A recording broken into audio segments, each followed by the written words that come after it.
और दिए जल उठे। फुटपाथ पर पॉलीथीन से और टीन शेड के टुकड़ों से बनाई गई झोपड़ी के एक कोने में बैठी हुई लीला सिसक रही थी। उसे आज कुछ भी अच्छा नहीं लग रहा था। आज उसकी सारी तपस्या व्यर्थ हो गई थी। जिस बच्चे को वो कुत्तों के मुंह का निवाला बनने से बचाकर अपने आंचल में छिपाकर अपनी अंधेरी झोपड़ी का दीपक बनाकर ले आई थी, वही बच्चा आज बड़ा होकर कह रहा है कि तुम मेरा भविष्य चौपट कर रही हो। काश तुमने मुझे जन्म नहीं दिया होता तो कितना अच्छा होता। काश मैं किसी अमीर घर में पैदा होता, मुझे सारी सुविधाएं मिलती, अच्छे कपड़े पहनने को मिलते, अच्छे स्कूल में मैं पढ़ने जाता, यूं सड़क पर बैठकर लिफाफे नहीं बेचता। रोज़ रोज़ मुझे बासी रोटी काली चाय में डुबोकर खानी नहीं पड़ती। घर में दूध तक नहीं रहता। स्कूल में पढ़ने जाता हूँ तो सारे बच्चे मुझे चिढ़ाते हैं क्योंकि मेरे पैर में जूते तो छोड़ो चप्पलें भी नहीं होती। यूनिफॉर्म का रंग उतरा हुआ है, नीले रंग की पैंट जगह जगह से उधड़ गई है और सफ़ेद शर्ट मानो कभी सफ़ेद थी ही नहीं। कभी कॉपी नहीं होती तो कभी किताब। रोज़ मुझे मार खानी पड़ती है।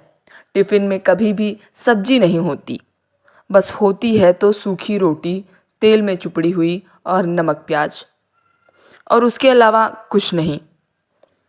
माँ, मुझे अब स्कूल नहीं जाना, न तेरे साथ रहना है। तू मुझे 2 वक्त की रोटी भी नहीं दे सकती। मैं जा रहा हूँ शहर में कमाने, वहीं चैन से रहूँगा, कमाऊँगा, खाऊँगा। आज दिवाली है, सबके घर में दिए जल रहे हैं, सारे बच्चे पटाखे फोड़ रहे हैं, मिठाइयाँ खा रहे हैं, लेकिन मैं यहाँ अपनी किस्मत को रो रहा हूँ। कैसी ज़िंदगी है ये ज़िंदगी तुझी को मुबारक हो। मैं चल। इतना लंबा चौड़ा लेक्चर सुनाकर दीपक लीला के बहते आंसुओं की परवाह न करते हुए वहाँ से चला गया। लीला वहीं रोती रह गई। दिवाली बीत गई।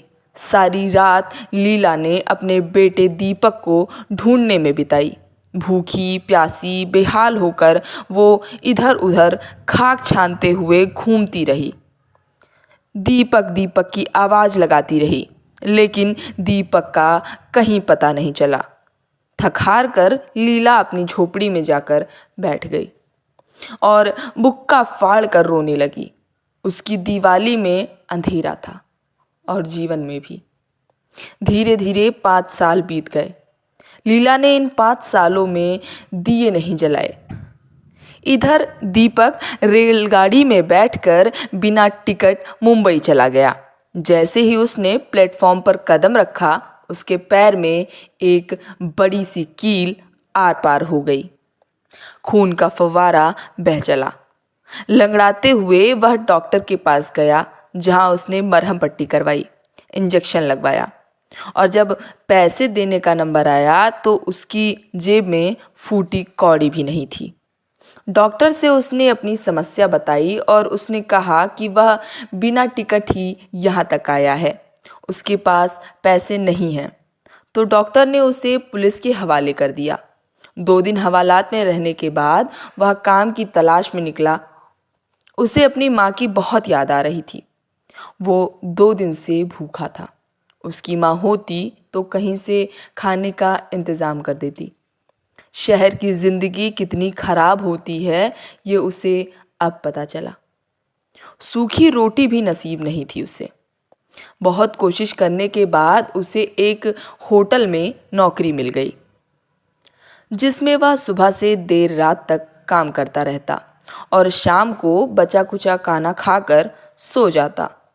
धीरे धीरे 5 साल बीत गए। उसी होटल में एक लड़का था, सोनू, जो उसी के शहर का था। उसने दीपक को बताया कि तेरी माँ तेरी याद में हमेशा रोती रहती है। उसी से दीपक को यह पता चला कि वह एक लावारिस की तरह कूड़ेदान में पड़ा था। कुत्ते उसे नोच रहे थे। अगर उस भिखारी ने उसे उठाकर नहीं पाला पोसा होता तो आज वो जिंदा नहीं होता। दीपक की आंखों में पश्चाताप के आंसू थे। वह जल्द से जल्द अपनी जीवनदायिनी माँ के पास जाकर अपने पापों का प्रायश्चित करना चाहता था। साथ ही साथ अपनी माँ की खुशियाँ वापस लाना चाहता था।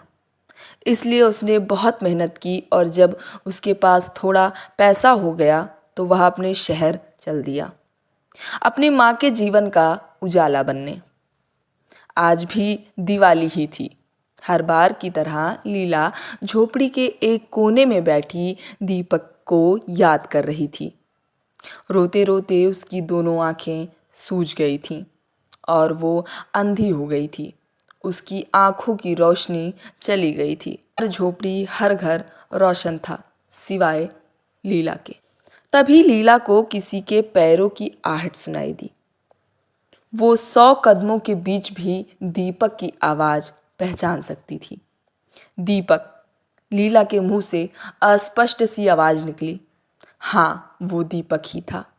दौड़कर लीला के पैरों में गिर गया और बोला, माँ, मुझे माफ़ कर दो।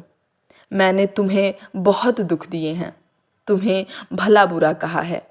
मेरे ऊपर अमीर बनने का भूत सवार हो गया था, लेकिन मैं भूल गया था कि माँ के आशीर्वाद के बिना कोई भी व्यक्ति खुश नहीं रह सकता। मुझे सब पता चल गया है कि मैं तुम्हारा बेटा नहीं हूँ।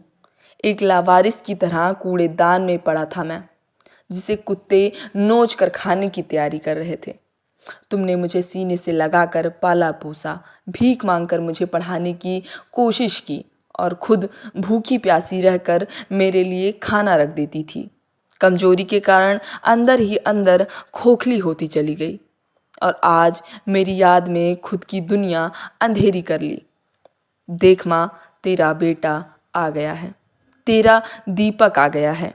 मैं तेरी आंखों की रोशनी वापस लाऊंगा। तू फिर से देखने लगेगी माँ। मैं तेरे घर का उजाला बनकर दिखाऊंगा। अपने घर में भी अब दीपक जलेंगे। माँ देख, मैं पैसा लेकर आया हूँ। हम लोग मिलकर दिए जलाएंगे, दिवाली मनाएंगे। लीला की बेनूर आँखों में चमक आ गई और दिए जल उठे।